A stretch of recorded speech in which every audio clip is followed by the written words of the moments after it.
बोलिए 24 तीर्थंकर भगवान की जय हो। बोली परिविराज पयूषण पर्व की जय हो। उत्तम माधव धर्म की जय हो। जय बोलो गुरुवर श्री विद्यासागर जी महाराज की जय हो। बंधुओं, सभी धर्म प्रेमी बंधुओं को उत्तम माधव धर्म की बहुत बहुत शुभकामनाएं। कहते हैं बंधुओं, उत्तम माधव धर्म धर्म को जीवन में धारण करना चाहिए। आचरण में जब धर्म आ जाता है तभी वह उत्तम बनता है। कहते हैं बंधु, आज उत्तम माधव धर्म है। उत्तम माधव धर्म की प्राप्ति हमें कैसे हो? कहते हैं जहां अहंकार गल जाता है, जहां मान कसाई नष्ट हो जाती है, वहां माधव धर्म की प्राप्ति हो जाती है। पर कहते हैं बंधु, माधव धर्म हमें प्राप्त कैसे हो? उत्तम माधव धर्म हमारे जीवन में कैसे आए? तो कहा जाता है माधव धर्म की उत्पत्ति होती है मान कसाय का नाश करने से। अब मान क्या है? मान यानी मद। कहते हैं मद भी 8 प्रकार के होते हैं, 8 मद होते हैं। लेकिन बंधु, बड़े बड़े ग्रंथों की बात ना करते हुए हम साधारण जीवन में बात करते हैं कि क्या हम वाकई में आज वर्तमान काल में ऐसा कार्य कर रहे हैं कि उत्तम माधव धर्म की हमें प्राप्ति हो सके। चलिए आते हैं, हम कुछ विचार डालते हैं अपने जीवन में कि बंधुओं, सबसे पहला आता है ज्ञान का मद। ज्ञान का मद, ज्ञान की तो इतनी महिमा है कि अपरंपार संसार में ज्ञान अकाट्य है, अनंत है।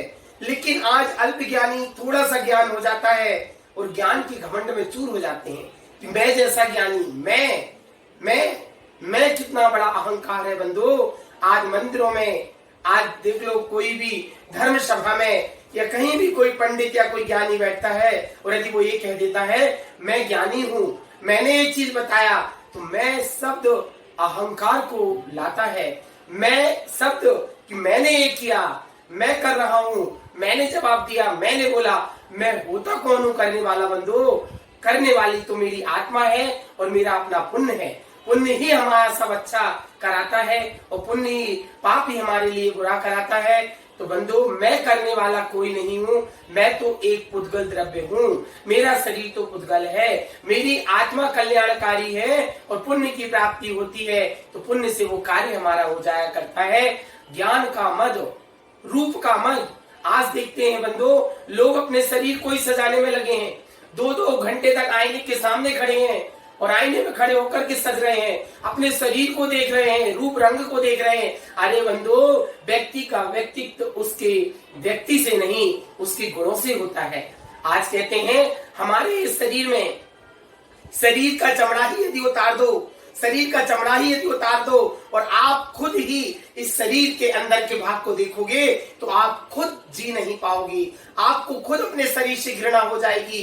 नरकों में वो निगोद गति का दृश्य देख के भी इतनी घृणा नहीं हो सकती जितनी घृणा आपको अपने अंदर शरीर को देख के हो सकती है। कहते रूप का मत, बल का मत करते हैं लोग, बल का मत। एक बार एक व्यक्ति रास्ते से जा रहा था और 4थी मंजिल से एक ईंट गिर गई और ईंट गिर गई तो उस व्यक्ति के पास सिर पर ईंट आकर गिरी। वह व्यक्ति क्रोध में, किसने गिराई? मैं देखता हूँ, मैं जाता हूँ, किसने ईंट मेरे ऊपर फेंकी? और वो बस अपना हाथ में ईंट को लेकर 4थी मंजिल चढ़ पड़ा और जैसे ही ऊपर जाकर के देखा कि एक बलवान व्यक्ति व्यायाम कर रहा था और जैसे ही उसको देखा तो बस वह गया। उसने कहा क्या है भाई? बोले कोई नहीं भाई, बोले आपकी ईंट नीचे गिर गई थी तो ईंट आपको देने आया हूं। क्यों? क्योंकि उसने देख लिया इतना बलवान व्यक्ति। तो कहते हैं बंधु, ऐसा जीवन क्या जीना, बल का मत करके जीना। लोग पूजा में मत करते हैं। आज कितनी महिलाएं हैं, कितने पुरुष हैं जिन्होंने मंदिर में जाकर अपनी जगह निश्चित कर ली, उसी जगह पर उनको बैठना है, उसी जगह पर बैठ के पूजा करना है। यदि कोई लेट हो जाए और दूसरा महिला या पुरुष आकर बैठ जाए तो महिलाओं के मन में मद आ जाता है कि ये मेरी जगह है और यहाँ क्यों बैठ गई। लोगों ने अपने मंदिर में अपनी जगह बना ली और जगह बनाकर उसी जगह पर बैठना चाहती हैं और यदि नहीं मिलती जगह तो लड़ाई कर लेती हैं और सबसे पहले लाइन में बैठना चाहती हैं और पूजा की थाली में इतने बड़े बड़े बादाम के द्रव्य रखकर दूसरों के चेहरे को देख करके थाली में चढ़ाती हैं कि देखो मैं इतनी अच्छी द्रव्य चढ़ा रही हूँ। सोने की माला लेकर माला कर रही हैं, लेकिन दूसरे को देख रही हैं कि ये व्यक्ति मुझे देख ले कि मैं सोने की माला से जाप कर रही हूँ। कहाँ गया वो पूजा का मत? लोग कितना पूजा का मत करते हैं बंधु। मत, अहंकार, जाति का मत, कुल का मत। लोग कहते हैं मंच माला माई, मैं इस परिवार से हूँ, मैं उस परिवार से हूँ। क्या है बंधु, मैंने इतना दान दिया, मैंने 1 लाख रुपए दान दिया, मैंने 1 करोड़ रुपए दान दिया। ये क्या है? ये मंच माला और माइक। ये मत जब तक रहेगा कभी कल्याण नहीं हो सकता बंधु। माइक पे बोलने के लिए, मंचों पे नाम करने के लिए लोग दान देते हैं, पर उन्हें ये नहीं मालूम कि मंदिर की शक्ति, मंदिर का पुण्य और मंदिर की बरकरार उस व्यक्ति को खींच रही है। इसलिए वो मंदिर में 1 लाख रुपए दान कर पा रहा है, नहीं तो करोड़ों क्या अरबों रुपए लेकर के लोग घर में बैठे हैं और वो पैसा भी मंदिर में नहीं लग पाता। क्या कर हो बंधु? ये मद, ये अहंकार। बाहुबली भगवान की बहन ने भी कहा था, जब तक अहंकार का नाश नहीं होगा तब तक उत्तम मार्ग और धर्म की प्राप्ति नहीं हो सकती। कहते हैं बंधु, कहाँ राजा भोज और कहाँ गंगू तेली। रातों रात मरघट पे भी महल बन जाते हैं और रातों रात महल भी मरघट बन जाते हैं। पाप और पुण्य का ही खेल है। रातों रात मैंने करोड़पतियों को रोडपति होते देखा है और रोडपतियों को करोड़पति होते देखा है। ये है मद, ये है अहंकार। बंधु आप देखिए, रावण के घर सोने की कोई चीज नहीं, रावण के घर सोने का महल नहीं, रावण के घर सोने की धन संपत्ति नहीं, रावण की पूरी लंका ही सोने की थी, रावण की पूरी लंका ही सोने की थी। परंतु बंधु पाप कर्म जब उदय में आया तो वह लंका भी जलकर राख हो गई। फिर हम किस खेत की मूली, हमारे पास क्या है और हम किस चीज का घमंड करते हैं? क्यों घमंड करें? कहते हैं बंधु, अहंकार का त्याग करो, लोगों को धन्यवाद दो। जितना धन्यवाद दोगे आप उतने ही धन्यवाद के पात्र बनोगे और खुद भी धन धान्य से भरे पूरे रहोगे। इसलिए हर कार्यों में सब जीवों को धन्यवाद देने का कार्य करो। आज मंदिर जी में आप छन्ना लेकर जाते हो और छन्ना को हाथ में लेकर धन्यवाद करो उस छन्ने का कि छन्ना तुझे लाख लाख शुक्रिया है।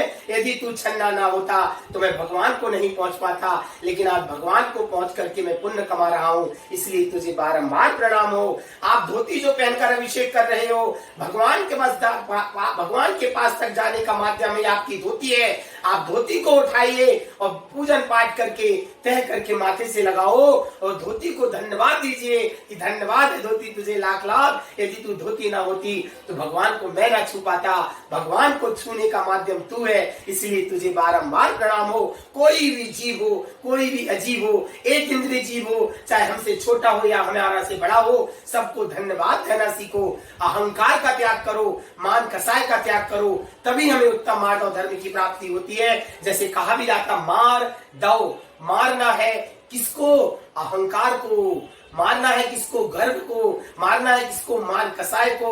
यदि इस कसाय हमारी दूर हो जाएगी तो वाकई में हमें उत्तम मार्ग और धर्म की प्राप्ति हो जाएगी। और बंधु हमें उत्तम मार्ग और धर्म अपनाना चाहिए, क्योंकि हम जैनी कुल में जन्म लिया है, मनुष्य पर्याय मिली है, मार्ग और धर्म की हम सबको प्राप्ति हो। और बस बहुत कहने को बहुत कुछ है, लेकिन बस इतना ही कहना चाहूंगा कि हमारे परिवार, हमारा कुटुंब, हमारे समाज, हमारे देश में हर जीवों को उत्तम मानव धर्म की प्राप्ति हो। सभी लोग अपना अहंकार, अपना मान को गलाएं और मानव धर्म की प्राप्ति करें। बस इसी भावनाओं के साथ बोले संत शिरोमणि आचार्य गुरुवर श्री विद्यासागर जी महाराज की जय हो।